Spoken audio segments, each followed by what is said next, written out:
چنگیز خان کا چھوٹا بیٹا تولی خان اس وقت جبکہ چنگیز خان بامیان شہر کے نواح میں تھا سلطان جلال الدین سے ٹکرایا تھا وہاں موجود نہیں تھا، وہ شمال میں ایک مہم میں مصروف تھا۔ چنانچہ چنگیز خان کو جب خبر ملی کہ ہرات والوں نے بغاوت کر دی ہے اور شہر کے اندر جس قدر منگول تھے اور جو انہوں نے ناظم مقرر کیا تھا اسے موت کے گھاٹ اتار دیا گیا ہے، تب چنگیز خان نے اپنے ایک سالار ایلجی گدائی کو حکم دیا کہ وہ ہرات شہر میں بغاوت کو فروغ کرنے کے لیے روانہ ہو جائے۔ چنانچہ ایلجی گدائی ایک بڑا لشکر لے کر ہرات کی طرف روانہ ہو گیا۔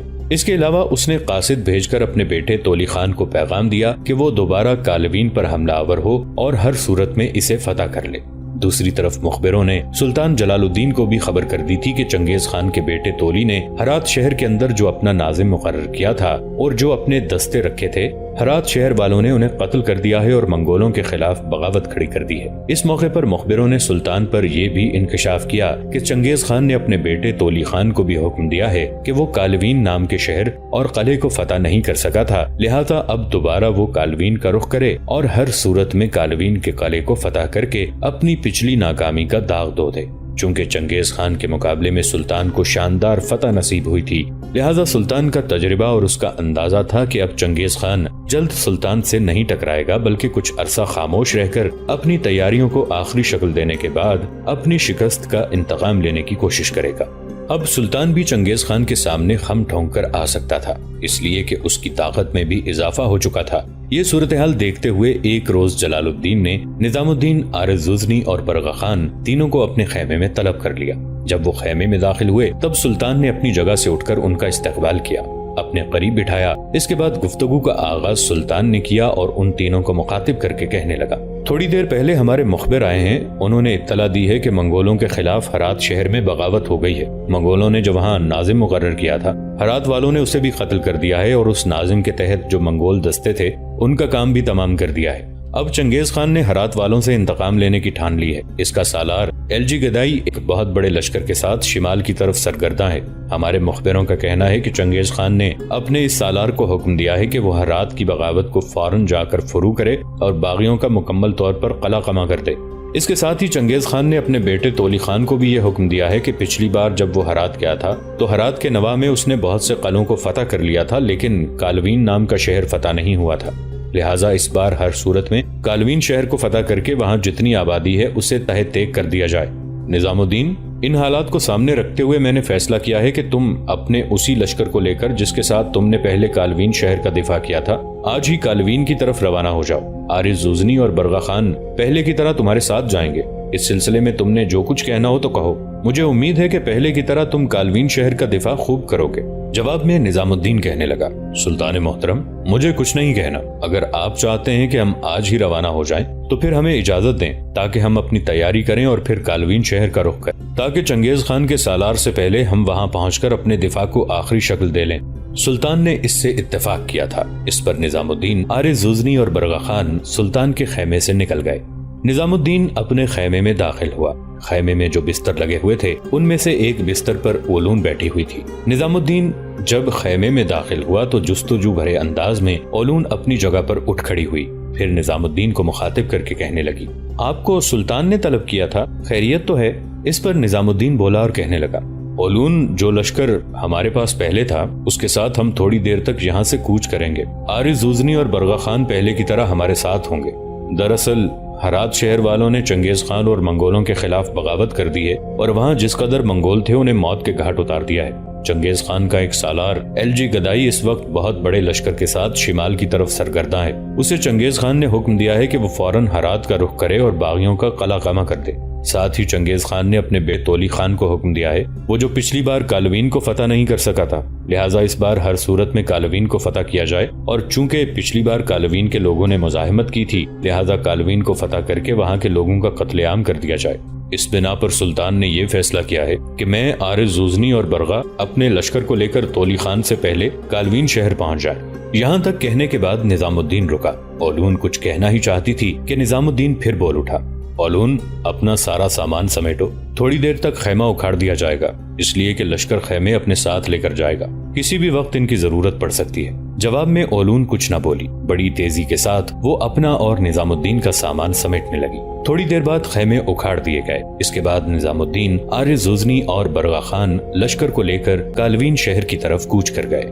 نظام الدین، عارض زوزنی اور برغا خان کے جانے کے بعد بھی سلطان کے پاس اتنی عسکری طاقت اور قوت تھی کہ وہ چنگیز خان کا مقابلہ کر کے اسے مار بھگا سکتا تھا۔ اس لیے اس کے پاس اب بھی 3 بہترین سالار تھے، امین الملک، سیف الدین اغراق اور عمر کافی۔ اس بنا پر بڑے مطمئن انداز میں سلطان نے بروان شہر میں قیام کیے رکھا۔ اس قیام کے دوران ایک ایسا خونی حادثہ پیش آیا جس نے نہ صرف جلال الدین کی طاقت اور قوت کو کمزور کر کے رکھ دیا، بلکہ اس حادثے نے اسلام کی تاریخ کا تقریباً رخ ہی موڑ دیا۔ ہوا یوں کہ چنگیز خان کو شکست دینے کے بعد سلطان جلال الدین کے ہاتھ ایک بہت خوبصورت اور اچھی نسل کا گھوڑا ہاتھ آیا تھا۔ اس گھوڑے کو حاصل کرنے کے لیے امین الملک اور سیف الدین اغراق میں تو میں ہو گئی، جس کی بنا پر سیف الدین اپنے پورے لشکر کے ساتھ سلطان کو چھوڑ کر چلا گیا۔ اس وجہ سے سلطان کے لشکر کے اندر ضعف اور کمزوری پیدا ہو گئی تھی۔ اس واقعے کو مورخین کچھ اس طرح بیان کرتے ہیں: اس نازک موقع پر سیف الدین اغراق اور امین الملک کے درمیان ایک گھوڑے کے بارے میں تو میں شروع ہو گئی، اور امین الملک نے غصے میں گھوڑے کا چابک اٹھا کر سیف الدین کے سر پر دے مارا۔ سیف الدین نے سلطان سے شکایت کی، لیکن چونکہ سلطان کو امین الملک کی وفاداری پر اعتماد تھا اور 30,000 کا لشکر اس کی کمان میں تھا، اس لیے سن کر خاموش ہو رہا۔ اس سے سیف الدین کو بڑا رنج ہوا، چنانچہ اس نے اپنے لشکر کو حکم دیا کہ وہ اپنا بوریا بستر لپیٹ کر روانہ ہو جائے۔ جب سلطان جلال الدین کو معلوم ہوا کہ سیف الدین اغراق جا رہا ہے تو اس نے سیف الدین کو سمجھانے کی پوری کوشش کی اور حالات کی نزاکت کا احساس دلایا۔ سیف الدین اغراق سلطان کے اصرار کے پیش نظر اس وقت تک خاموش ہو رہا، لیکن جب رات ہوئی اور لوگ سو گئے تو اپنے لشکر کے ساتھ سلطان کو چھوڑ کر چلا گیا۔ اب صورتحال یہ تھی کہ نظام الدین، عارض زوزنی اور برغا خان پہلے ہی لشکر کا ایک حصہ لے کر جا چکے تھے۔ اب سیف الدین اغراق بھی چلا گیا تھا، لہٰذا سلطان جلال الدین کے لشکر میں اچھا خاصا ضعف اور کمزوری آ گئی تھی۔ چنانچہ مختلف سمتوں سے سلطان نے نئے لشکری بھرتی کرنے کی کوشش شروع کر دی۔ ہرات شہر کی بغاوت کے بارے میں مورخین لکھتے ہیں کہ ہرات شہر پر منگولوں کے قبضے کے بعد کالوین شہر کے لوگوں نے منصوبہ بنایا تھا کہ ہرات شہر میں بغاوت کروائی جائے اور شہر کے حاکم ابو بکر اور منگول ناظم منگتائی اور منگولوں کے جو لشکری وہاں متعین تھے ان کو قتل کر دیا جائے تاکہ منگولوں کے قبضے سے نجات حاصل کی جا سکے۔ مورخین لکھتے ہیں کہ اس فیصلے کے تحت کالوین شہر سے 80 تجربہ کار اور بہادر نوجوان اس کام کے لیے منتخب کیے گئے۔ ایک مشہور و معروف اور قابل شخص کو ان کا قائد مقرر کیا گیا۔ ان 80 لوگوں اور ان کے قائد نے پہلے کالوین شہر کے لوگوں کی طرف سے ہرات کے والی ابو بکر اور منگولوں کے ناظم منگتائی کے نام ایک خط لکھا، جس میں درخواست کی گئی کہ اب ہم منگولوں کی اطاعت میں آنا چاہتے ہیں، قلعہ کالوین آپ کے حوالے کرنے کو آمادہ ہیں اور ہمیں معاف کر دیا جائے۔ کہتے ہیں یہ پرفریب خط جب ابو بکر والی ہرات اور منگولوں کے ناظم منگتائی کو ملا تو وہ بڑے خوش ہوئے اور اقرار کیا کہ چند دنوں میں اس بارے میں تولی خان کو اطلاع کر کے اس کا عہد نامہ ان کے لیے حاصل کر لیا جائے گا۔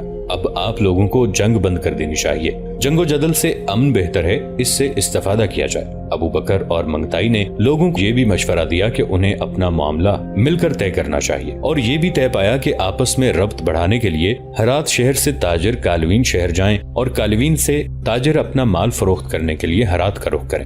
اس سلسلے کو آگے بڑھاتے ہوئے مورخین اس معاملے کو ان الفاظ میں پیش کرتے ہیں: دوسری صبح جب سورج نیلگوں آسمان پر پہاڑوں کی اوٹ سے طلوع ہوا تو دنیا روشنی کے حسن سے بہراور ہوئی، تاریک رفتار تیز رفتار تیر کی مانند تمام ہوئی اور دن کا روشن بادشاہ چمکدار تلوار لیے برآمد ہوا، گہری رات ختم ہوئی اور آفتاب نکل آیا۔ چنانچہ کالوین شہر سے وہی 80 نوجوان اپنے آپ کو تاجر ظاہر کر کے ہرات شہر کو روانہ ہوئے۔ ان لوگوں نے اپنا اسلحہ بوریوں میں چھپا رکھا تھا اور 5-5 10-10 کی ٹولیوں میں شہر کے دروازے سے داخل ہوئے۔ مورخین لکھتے ہیں کہ انہوں نے اپنا غلہ اور اسباب تجارت تیزی کے ساتھ فروخت کر دیا اور 9 دنوں کے بعد موقع پا کر پہلے منگولوں کے ناظم منگتائی کو قلعے کے نیچے اور اس کے بعد ابو بکر کو بھرے بازار میں قتل کر دیا۔ شہر میں جوش و خروش پیدا ہو گیا اور ہرات کے لوگ ایک بار پھر منگولوں کے خلاف نعرے لگانے لگے۔ ابو بکر اور منگول ناظم منگتائی کا مرنا تھا کہ ہرات کے لوگ اپنے گھروں سے باہر نکل آئے اور جو بھی منگول سامنے نظر آتا ہرات کے لوگوں نے اسے قتل کرنا شروع کر دیا تھا۔ اس طرح تولی خان نے اپنے جانے سے پہلے جس قدر منگولوں کے دستے ہرات میں منگتائی کے تحت مقرر کیے تھے ہرات کے لوگوں نے ان سب کو موت کے گھاٹ اتار دیا اور ایک شخص مبارز الدین سبزواری کو ہرات کا حاکم مقرر کر دیا۔ یہ مبارز الدین ہرات کا رہنے والا نہیں تھا۔ مورخین کا کہنا ہے کہ اس کا تعلق قلعہ فیروز کوہ سے تھا، وہ وہیں سے ہرات آیا تھا، تاہم یہ ایک مخلص شخص تھا، اسی بنا پر اسے ہرات کا حاکم مقرر کر دیا گیا۔ اور ایک شخص جس کا نام فخر الدین عبد الرحمن تھا اور تاریخ میں لکھا گیا ہے کہ وہ جنگ اور لڑائیوں کا بہترین تجربہ رکھتا تھا، اسے لشکروں کا امیر مقرر کر دیا گیا۔ اس طرح ایک بار پھر تمام لوگوں کے دلوں میں منگولوں کے خلاف جنگ اور مقابلہ کرنے کا عزم پیدا ہو گیا تھا۔ دوسری طرف چنگیز خان کو خبر ہوئی کہ ہرات کا وہ والی جسے تولی خان نے مقرر کیا تھا اور جس کا نام ابو بکر تھا اور منگولوں کے ناظم منگتائی کو قتل کر دیا گیا ہے، تو چنگیز خان کے غیظ و غضب کی کوئی انتہا نہ تھی۔ چنانچہ چنگیز خان نے اپنے ایک انتہائی خونخوار سالار ایلجی گدائی کو 80,000 جنگجو لشکریوں کے ساتھ غزنی سے 3 فرسنگ کے فاصلے سے اس مہم کے لیے نامزد کر دیا اور حکم دیا کہ ہرات کے مقتول پھر سے زندہ ہو گئے ہیں، اس بار ان لوگوں کے سر ان کے جسموں سے کاٹ کر الگ کر دیے جائیں۔ اس نے یہ بھی حکم دیا کہ ہرات کے لوگوں میں سے کوئی بھی زندہ سلامت نہ رہ جائے۔ مورخین لکھتے ہیں کہ منگول سردار ایلجی گدائی چنگیز خان کے حکم سے 618 ہجری کو شوال کے مہینے میں ہرات کی حدود میں داخل ہوا اور حکم دیا کہ لشکر 1 ماہ میں جنگ کے لیے ضروری تیاری اور تربیت پالے۔ نیز جو علاقے چنگیز خان کے زیر اثر تھے ان سے جنگی تیاری کے لیے امداد طلب کر لی۔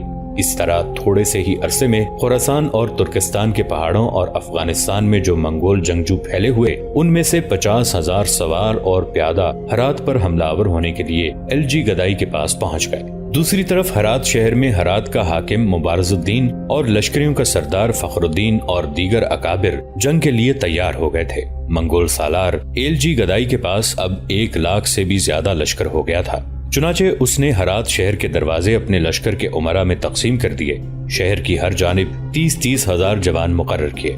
حملہ آور ہونے سے پہلے ایلجی گدائی نے حکم دیا کہ جو شخص بھی خواہ وہ سالار ہو یا لشکری جنگ میں سستی یا غلطی دکھائے گا اس کی سزا موت ہوگی۔ جو کوئی جنگ میں بہادری دکھائے گا تو ایسے بہادروں کو خاص مراتب عطا کیے جائیں گے۔ دوسرے روز ایلجی گدائی نے اپنے نہایت تند اور تیز سپاہ کے ساتھ شہر کے چاروں طرف سے جنگ کا آغاز کیا۔ ہرات شہر کے لشکریوں نے بھی ثابت قدمی دکھائی۔ وہ سعادت اور درجات کے حصول کے لیے منگولوں سے لڑنے کے لیے نیزوں اور تلواروں کے ساتھ شہر کے دروازے سے باہر نکلنے لگے۔ مورخین کے مطابق انہوں نے اپنے پہلے حملے میں کئی ہزار منگولوں کو موت کے گھاٹ اتار دیا تھا۔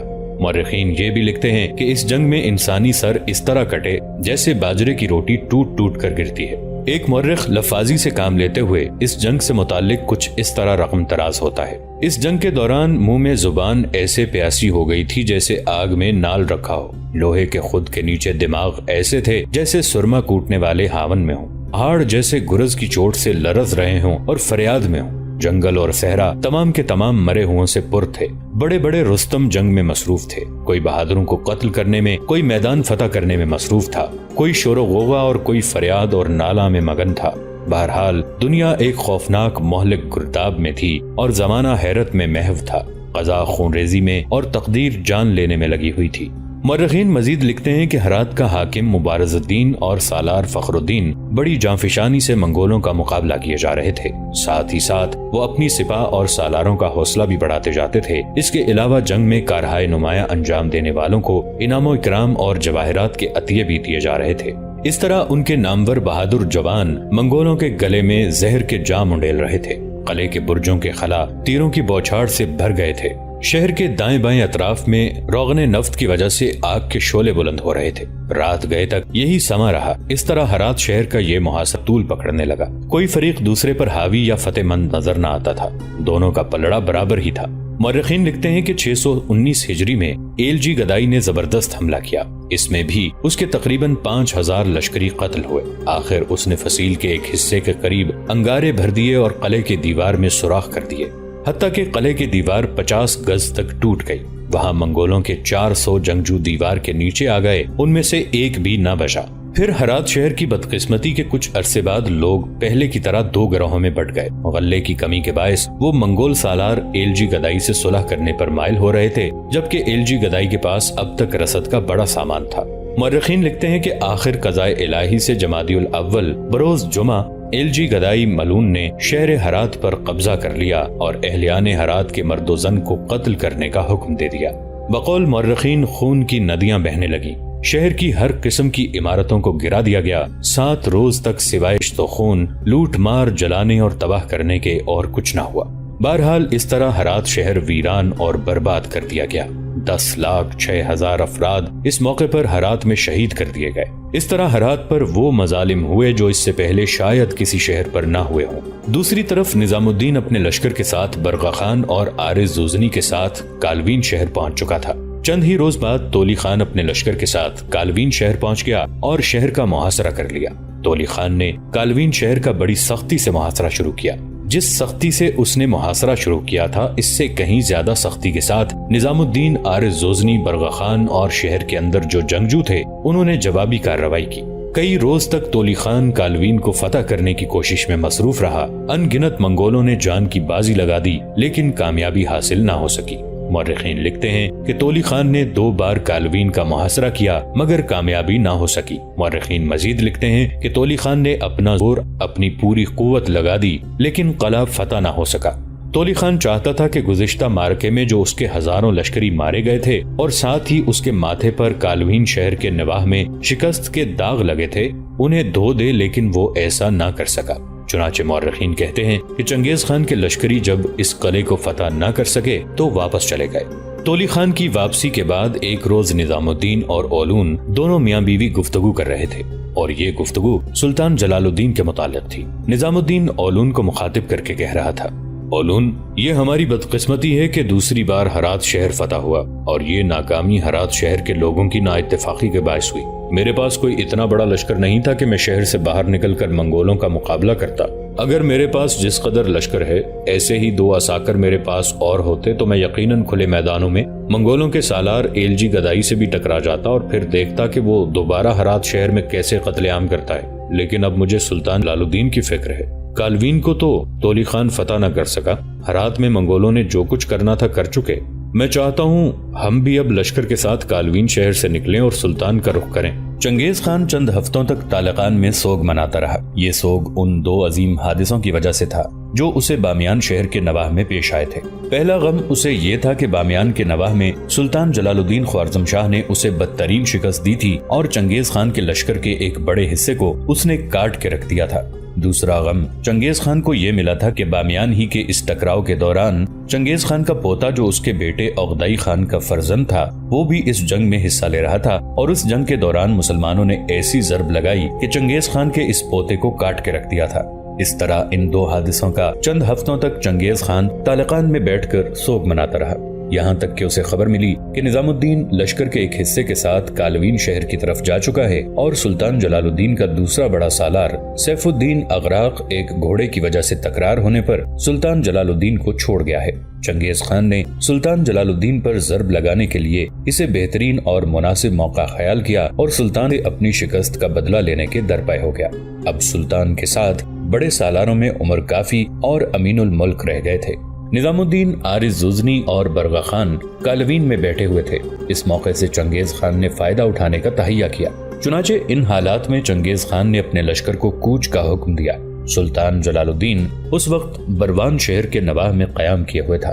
چنانچہ چنگیز خان نے بھی بروان پر حملہ کرنے کی ٹھان لی۔ وہ چاہتا تھا کہ بروان شہر کے نواح میں سلطان پر ایسی ضرب لگائے کہ اگر وہ زندہ گرفتار نہ ہو سکے تو میدان جنگ سے بچ کر بھی نہ نکل سکے۔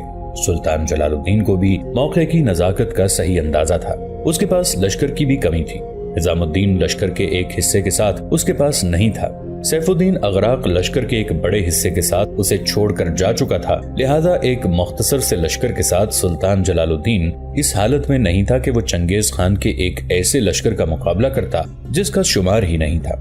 ان حالات میں سلطان نے اپنے بچاؤ کی صورت اختیار کی۔ چنانچہ جس وقت چنگیز خان نے بروان شہر پر چڑھائی کا ارادہ کیا، سلطان جلال الدین اپنے بچے کچھے اور مختصر سے لشکر کے ساتھ غزنی کو روانہ ہوا تاکہ موقع پا کر دریائے سندھ کو عبور کر کے ہندوستان چلا جائے اور وہاں قسمت آزمائی کرے۔ لہذا چنگیز خان کے بروان پہنچنے سے پہلے سلطان غزنی سے آگے نکل گیا تھا۔ چنگیز خان بھی بھانپ گیا کہ سلطان کیا کرنا چاہتا ہے، اس لیے اس نے عہد کر لیا کہ جس طرح بھی ہو سکا وہ سلطان کو دریائے سندھ عبور نہیں کرنے دے گا۔ چنانچہ اپنے لشکر کے ساتھ چنگیز خان بڑی تیزی سے حرکت میں آیا۔ بروان شہر کی طرف بڑھتے ہوئے چنگیز خان کے راستے میں بامیان شہر آتا تھا۔ یہ وہ شہر تھا جس کے نواح میں اسے بدترین شکست کا سامنا کرنا پڑا تھا اور یہیں اس کے پوتے کو موت کے گھاٹ اتار دیا گیا تھا۔ لہٰذا بامیان والوں سے چنگیز خان نے انتقام لینے کی ٹھان لی۔ اس وقت بامیان کا تحفظ کرنے کے لیے سلطان جلال الدین موجود نہیں تھا، چنانچہ چنگیز خان نے نئے سرے سے بڑے غیظ و غضب کے ساتھ بامیان کے شہر پر حملہ کیا جو اس کے راستے میں آیا تھا۔